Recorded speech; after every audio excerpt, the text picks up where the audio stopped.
I used to wonder why these boys and girls are not able to get employment.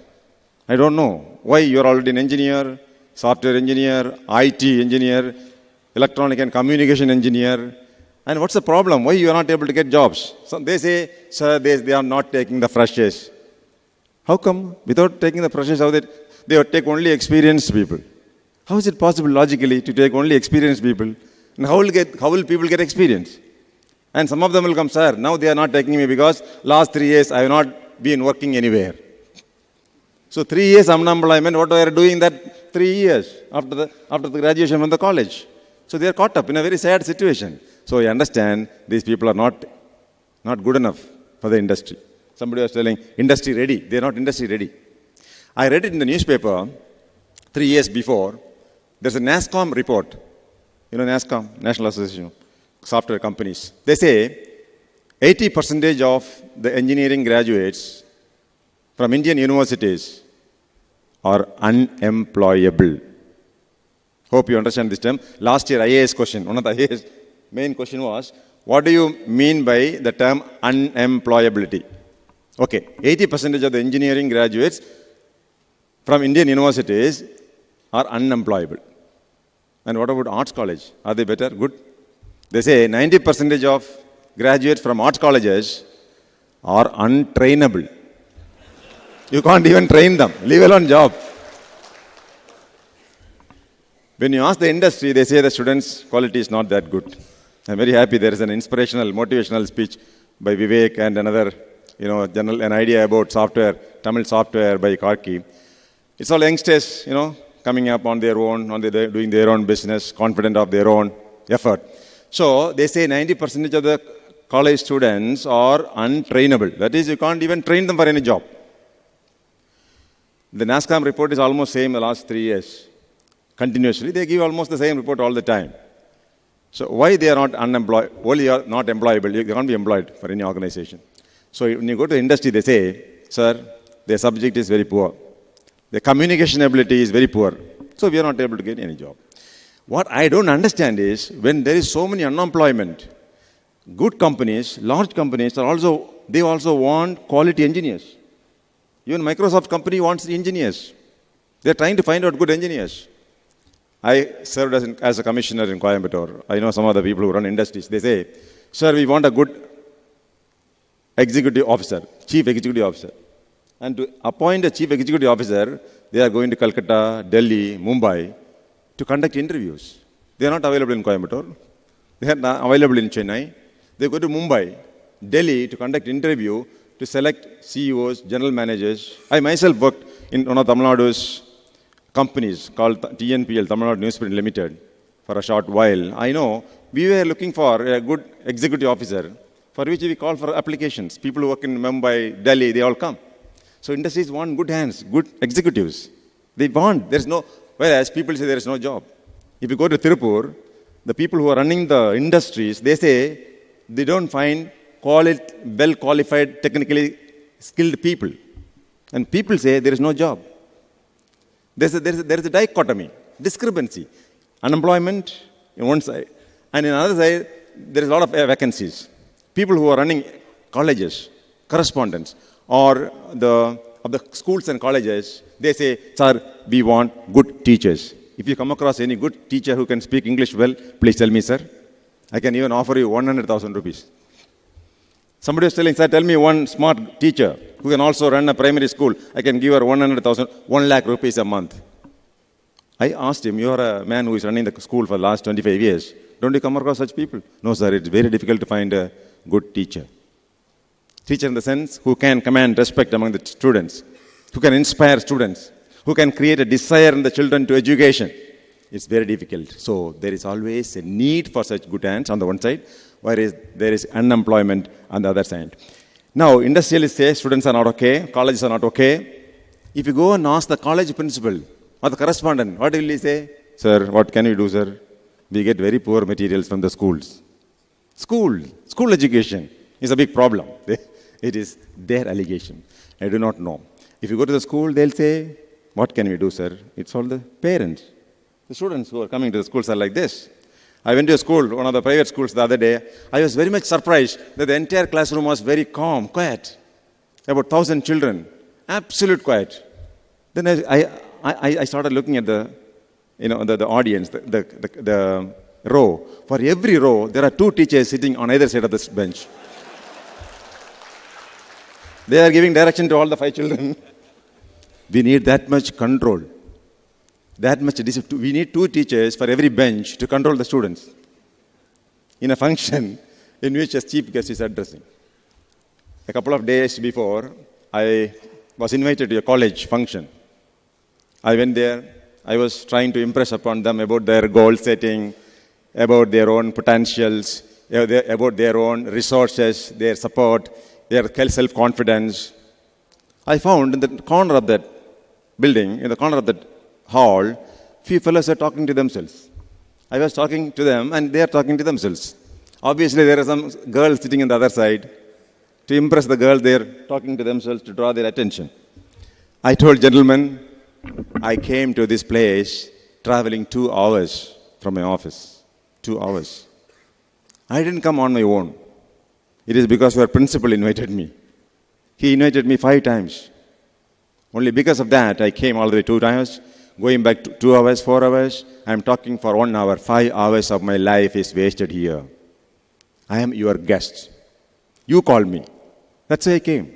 And having invited me, if you are not willing to listen to me, why did you call me?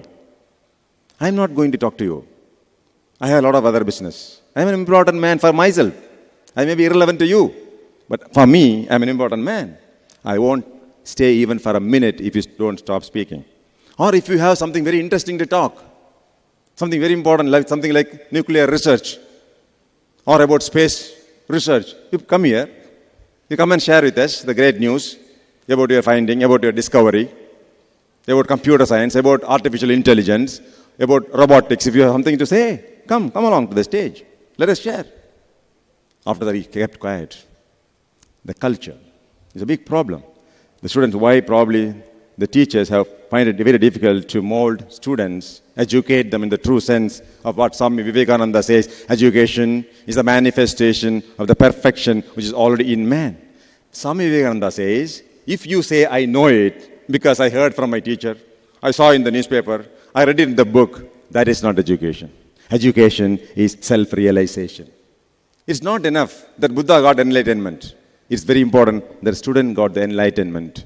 Swami Vivekananda says, like Charles Darwin, like Sir Isaac Newton, you also should discover the science. You should discover. Otherwise, there's no point.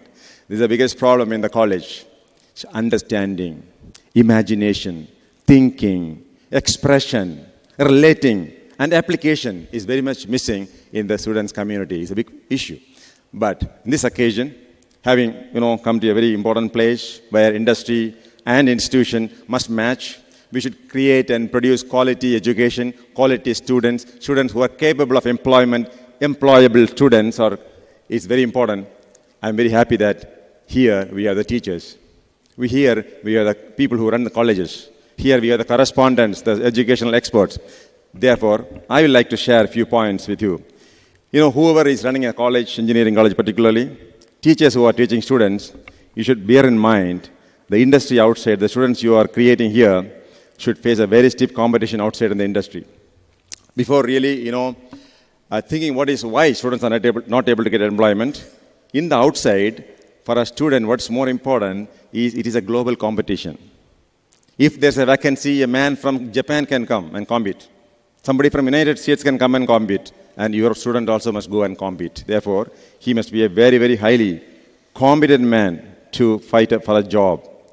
This world, unfortunately or fortunately, is a world of knowledge workers. Anybody who has more knowledge, anybody who has the ability to apply the knowledge, anybody who has more skills, he has the who has the chance, application.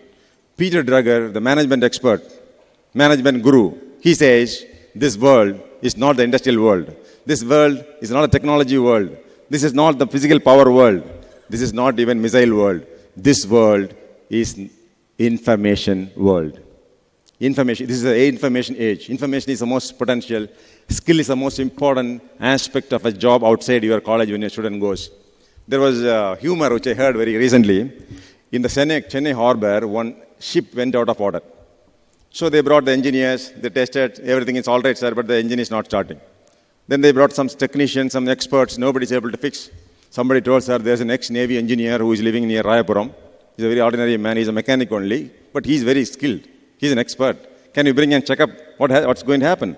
They brought him, he brought some tools, he examined the ship, he went to the engine room and he gave 4 knocks. He asked them to start, they started, the engine started. The captain was very much pleased. Even in the United States, we don't find such an expert engineer. Okay, let us call for the bill. Bill getanga. They asked the bill, okay. The bill came, 100,000 rupees, 1 lakh rupees. Just 5 minutes work. 5 minutes work, 1 lakh. So they didn't accept that. Okay, how is it possible? Just 3-4 knocks. How can you bill 100,000 rupees, 1 lakh rupees? Give me the bill. He wrote, okay, coming from Rayapuram in an auto rickshaw, 300 rupees.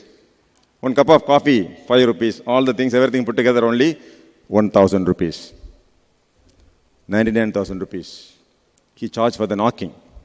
They asked, how can you knock 5 knocks for 99,000 rupees? He said, this is not for the knocking. This 99,000 rupees that I know where to knock. Where to knock in the engine, I only know. And that 99,000 rupees is for that knowledge. It's very, very important that our students know it. In the market, in the industry, what's more important is that the student should have, he should be a continuous learner. The biggest problem we make is that, first of all, somebody was telling me in the morning that the syllabus itself is an outdated syllabus in the college. Very often, the teachers, you come across situations in which sometimes your student knows more than you. This is because after graduating from the college, probably, we have not updated our knowledge. We have not studied further. We may not know the further language. We are still with the Java or C or C++. Now the man knows Python language. I'm not an expert in computers or software or even networking, but I did study a course in management in which we had a computer course. So I was very keen to learn computer. One of the classes was about mail merging. It's an MBA class. So the professor started on mail merging. Okay, I had a computer, laptop, I opened it. Okay, let us learn something new. Because I'm very, very poor in computers or applications. Somebody said, you should know more about computers, applications. Mobile phones have every applications now. So many facilities. In this mobile phone, you can take a photo, you can send a photo, you can talk, you can SMS, you can read. The best thing is dictionary. The English dictionary, a French dictionary, a Spanish dictionary, a Hindi dictionary I have in this. Tamil dictionary, of course. You can translate. And in this particular mobile phone, I have more than 50 audio books. I can listen to books. So much applications. So there is a technique called mail merging. If you want to send a letter or a wish, New Year wish to the people, 50 people, one go you can send, he told me. So I opened my laptop and he explained in half an hour about mail merging. What is mail merging, definition, what are the different kind of mail merging, what is the procedure. I told, sir, I opened the laptop.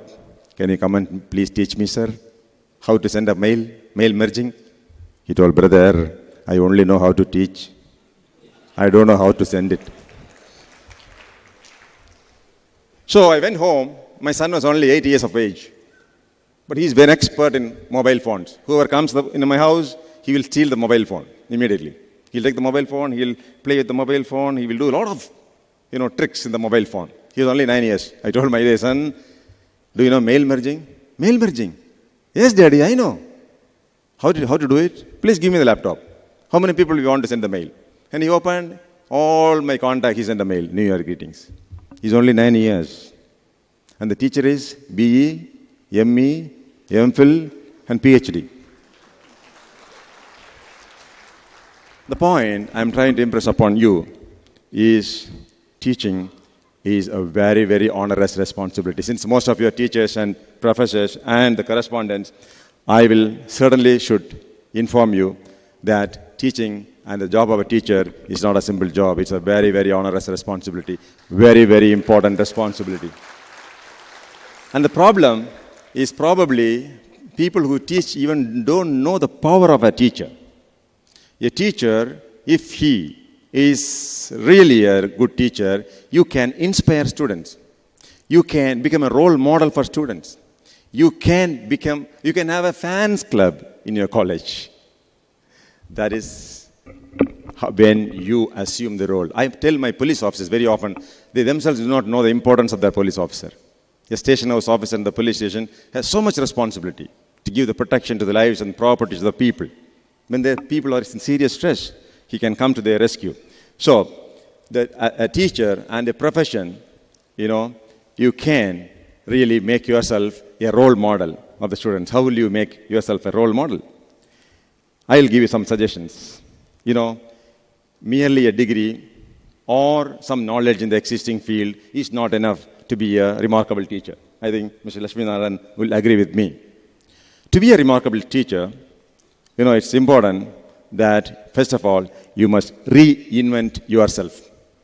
You must try to be a student. You must find out what are your potentialities, your strength, your weakness, your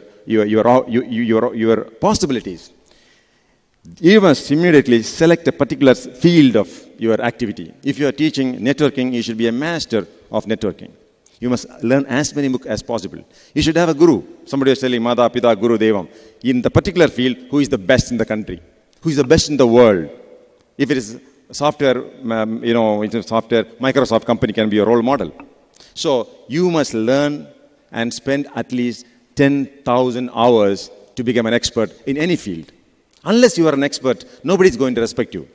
I'm 100% sure that if you are a remarkable teacher, you will definitely have fan following in your college. For this, experts say, to be a great expert in any field, you should spend at least 10,000 hours in the field. Once you have spent 10,000 hours and trained yourself, you will become the master of the game. Once you become the master of the game, the most important aspect is many teachers I come across, they say, sir, I am not going and joining this college. Why? Sir, they are not giving an adequate salary, sir. The salary is only 6,000 rupees they are giving. Even I used to wonder, a police constable is getting 15,000 rupees. I told her, why don't you join as a police constable? No, sir, I have done already a PhD. So, why not? PhD, you are getting only 6,000. Police constable, at least 15,000 rupees you will get. No, in a lighter vein. But the point is that even last month they called me to a teacher training college. Teacher training, B.Ed, education teachers. I tell them, you have the opportunity to touch the lives of at least 50 children every year. Yes, sir, that is right, sir. That is your salary. The opportunity to talk to the children is your salary. This 50,000 rupees, 20,000 rupees, that is not the salary. In fact, teachers should not be paid any salary. I told them, you should not be given any salary. Your salary is the opportunity to make the difference in the lives of the children. So the teacher should not think about the salary. This is a big problem. I tell you, one of the very bad culture in the country is youngsters, after graduation, they want maximum money, maximum income for minimum effort. Minimum income, minimum effort, maximum comfort. But unfortunately, there is no such condition in the whole world, something for nothing. Nothing comes free. So, your salary will be generally decided by the kind of quality of this product, service you render, either in the school or in the college or a company like Tata Consultancy or Cognizant Technology. This is the fact of life. There's no such equation called, something for nothing or for minimum effort you will get maximum comfort. No. My advice to the teachers is that when you get a job, take it. Even if it is 5,000 rupees, do it. Because this is your learning experience. Make use of the opportunity to learn more, to learn the art and science of teaching, to the psychology of inspiring students. Then probably you will get a better opportunity in a better college. It's an opportunity for growth. I know in one of our companies I was working in Tamil Nadu government's TNPL, there was a general manager. And he became a finance director. He was offered only 60,000 rupees salary. But last 10 years, he's a man who was controlling the company. And he gave a resignation. I am leaving this company because some other company is offering me 3.5 lakhs. You know what happened? The same company, they examined in the executive committee, this particular man who is the director of finance is the most important man in this company. If he leaves, probably the company will be in trouble. Therefore, we will give him the same money, 3.5 lakhs, and retain him. My dear friends, the principle is that if you work more than you are paid for, a day will come, you will be paid more than what you are working for. Treat this college days as a teacher as an apprenticeship. This is what the Japanese do. There should be a change, I expect, among the students, teachers, the correspondents, people who run the educational institutions. We should really understand and change the culture. There's some problem. I think it's a question of culture. Japanese culture is the culture of the warriors, Bushido culture. The culture of Japan is called Bushido. Bushido is the martial culture because they are the people who came from the martial, the people who fight for war. You know, Japan has invaded largest country in the world, China. In 1894, Japan invaded China. Country 10 times larger than them. After traveling 1,600 miles, people thought maybe China will crush Japan. In 1894, Japan defeated China. After 10 years, Japan invaded world's superpower, Russia. They even defeated Russia. The secret of Japanese success was that Japanese soldier is traditionally a warrior. You know what something? A Japanese soldier, when he goes to the fight, he will go very close to the enemy and he will announce his name. I am so-and-so from Japan. I am the soldier. Do you want to fight with me? Come on, let us fight. He will announce his name. So courageous as a soldier. And if he is defeated, he won't surrender. He will commit suicide in the battlefield, which is called seppuku. Japanese soldiers have Bushido culture. Their workforce, their workers, their teachers, their students have the same culture, which is called the Bushido culture. The most important aspect of Bushido culture is, of course, martial spirit, fighting spirit, and the skill in the arm. When they have the Japanese samurai sword, they will be very, very skilled in this sword and the fighting. A teacher should be extremely skilled in teaching. A software engineer should be extremely skilled in software engineering. He should know all the languages. I know a student from Coimbatore. Somebody told, sir, this student is a very great skilled hacker, sir, computer hacker. But hacking is an offense. No, sir, he can hack into any computer, sir. What is he studying? That time he was only studying 11th standard. And now he is studying in the fourth year in engineering college. He can hack into any computer system. I asked him, how do you do this? Sir, I know 9 computer languages. 9 computer languages. I can write any program. I can try to get into any system. And I know this. I am very sure not even a student of PhD knows as much as this boy about computers, about software, about programming, about networking, or about computer safety. 100% I am sure. Of course, he has failed in all subjects in the college. That's a different thing. All the mathematics paper he has failed. But as far as computer safety is concerned, hacking is concerned, computer program is concerned, he is something very great. So, Japanese culture, you be skilled in whatever you are doing. Generally, we people are skilled in something other than our profession. One day I went to a college function. A teacher was talking very nice Tamil. I asked him, are you the Tamil professor? No, sir, I am the English professor. English, it doesn't come to me like that, sir. Tamil, I am very good in Tamil, sir. Whatever we are paid for, generally, we are not very good at that. So, but the Bushido culture, we should be very good skilled in arm. In Bushido, it's very, very important that the worker is loyal to the king. Loyalty. In your college, somebody is working for the last 10 years, you would have paid a good salary, but the next college, they'll give another 5,000 rupees, they'll go to the next college. That's not loyalty. Loyalty to the king is very, very important in the Bushido culture. The personal honor, a student or a teacher or a worker, personal honor is very, very important. Others should say, okay, he's a good teacher. He's teaching very well. I do not know. In our houses, will our mother or father ask, my dear son, in your college, are you teaching very well? Is the students passing? All of them are passing the examinations? Generally, they may not ask. They'll ask, is it very difficult? Are they giving very less salary? Are they torturing you? Generally, we people are very keen to work in a place very close to the house. I keep on getting requests from teachers, parents. Sir, my daughter is posted in Pollachi, sir. Will you please get a transfer? You know that IAS officer, will you please talk to him and get him a transfer? I told them, Pollachi is a much, much beautiful place than your place. Tinnevelli. It's better than Tinnevelli. Let them, no. She has to come and take care of me, my mother, my sister, her husband, children. So they want us to work very close, want us to work very less. They want others not to, give more work. But they generally don't ask how much really we work. This is the question of personal honor. And Japanese have very high devotion to duty. In any job we do, if we have the devotion in our duty, that's the only way to become a master of the game. You will be hearing or seeing the Honda car. The Honda car company was founded by a man called Honda. His whole ambition in life was that one day he must supply piston rings to Toyota company. About 10 times he approached the company, he didn't get the opportunity. And ultimately he was given the contract for the piston ring. By the time he gave the order, his company was razed to the ground by an earthquake. After that, the Second World War came. He was nothing. When the war was over, there were bicycles, and he wanted to keep an engine in the bicycle to make it as a motorcycle. He requested 4,000 people whether they will join this company and offering 100 their money, rupees. 500 people joined him. They made a nice motor and fixed it in the bicycle to make it a motorcycle. It was not selling.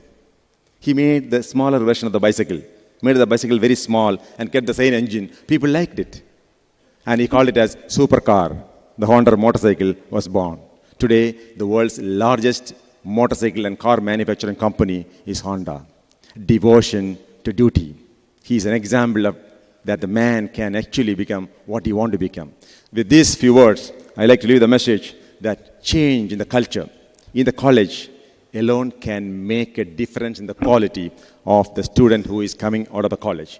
I'm very sure the correspondents and the teachers, you can certainly make a difference in the lives of the students by transforming yourself, by reinventing yourself, finding out your strength, for going for another education for yourself, investing 10,000 hours to be a great teacher like Buddha, like Swami Vivekananda, like Dr. Radhakrishnan, or like Dr. Swami Vivekananda or APG Abdul Kalam. I'm very sure you will go and assume the role of a role model in the college. And I am sure very soon in the college where you are working, there are going to be fan clubs for you. Wish you all the best and thank you very much for this opportunity.